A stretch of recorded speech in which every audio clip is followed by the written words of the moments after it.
Buenos días, mi nombre es Elías Rebolledo, del grupo 2 de Historia Social de la Ciencia. En este video voy a hablar sobre el desarrollo de la historia de la ciencia basándome en el texto de Helgen Krag. Bueno, el texto explica cómo surgió la historia de la ciencia como disciplina y cómo diferentes filósofos e historiadores entendieron la ciencia a través del tiempo.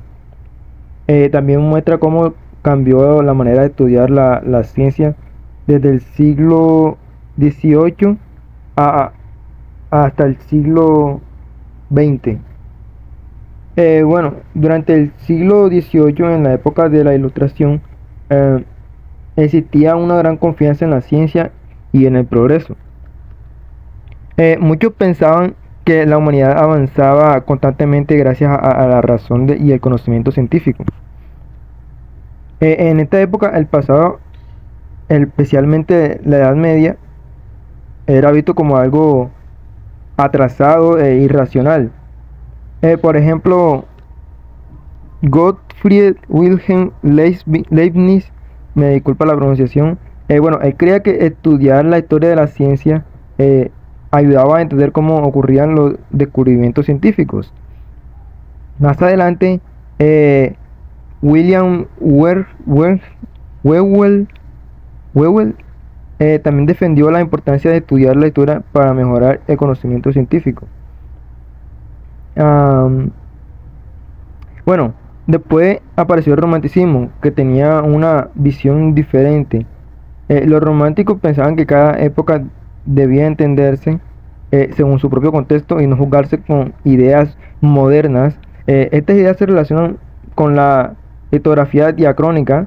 O sea, por ejemplo, Hans Christian Ørsted, bueno, él decía que prácticas como la alquimia tenían sentido dentro de la mentalidad medieval.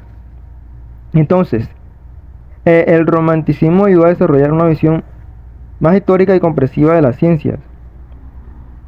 En el siglo XIX apareció el positivismo.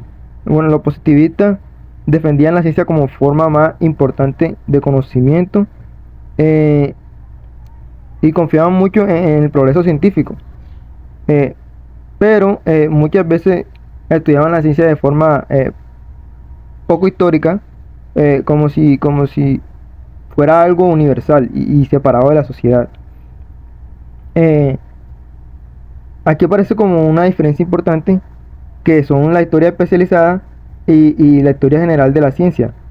O sea, la historia especializada estudia como disciplinas concretas, o sea, como la química, la física y la biología, o sea, eso. Mientras más que la historia general intenta relacionar la ciencia con la cultura, la economía y la sociedad, o sea, cosas diferentes. Bueno, ¿qué más? Auguste Comte defendía una historia general de la ciencia. Él diferenciaba dos formas de estudiar la ciencia. Primero, el método dogmático. Bueno, el método dogmático, que es el tipo de los libros de texto y muestra la ciencia como algo ordenado y lógico.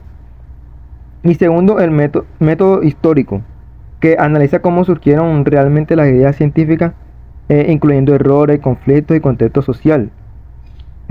Comte pensaba que este segundo método era más útil para comprender la verdadera naturaleza de la ciencia. Después, Karl Marx y Friedrich Engels criticaron la idea de que la ciencia avanzaba sola. Ellos afirmaban que la ciencia también depende de factores económicos, políticos y social. O sea, el desarrollo científico no ocurre aislado de la sociedad, por así decirlo. A finales del siglo XIX y principios del siglo XX, la historia de la ciencia empezó a convertirse en una disciplina profesional. O sea, se crearon congresos, revistas, ¿qué más? Cátedras universitarias y asociaciones. En este proceso fueron importantes actores como Paul Tannery y Pierre Duhem. No sé si lo dije bien. Bueno, Duhem defendía que la ciencia moderna no apareció de repente, sino que venía desarrollándose desde la Edad Media. Y otro personaje importante fue George Sarton. Él ayudó a convertir la historia de la ciencia en una disciplina académica, o sea, reconocida, o sea, dándose a entender. Bueno, Sarton pensaba que la ciencia representa el mayor progreso de la humanidad y que estudiar su propia historia eh, podía ayudar a mejorar la sociedad. Aunque hoy muchos consideran que su visión era como demasiado optimista para la época y poco crítica, por así decirlo. Bueno, y el texto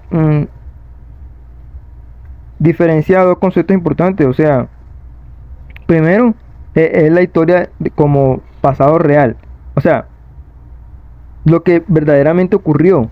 Y el segundo es la historia como reconstrucción histórica, o sea, la interpretación que hacen los historiadores a partir de documentos y fuentes, o sea, ya especificado. Am, ¿Qué más?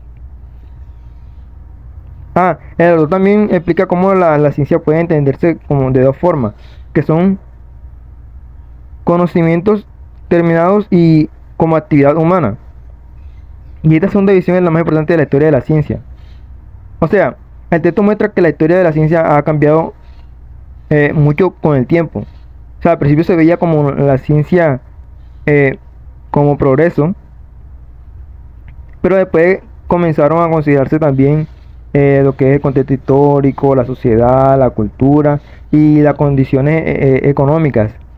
Bueno, y gracias a esto la ciencia, la teoría de la ciencia pasó de ser como una simple recopilación de descubrimiento y a convertirse a una disciplina más como crítica y profesional. Gracias.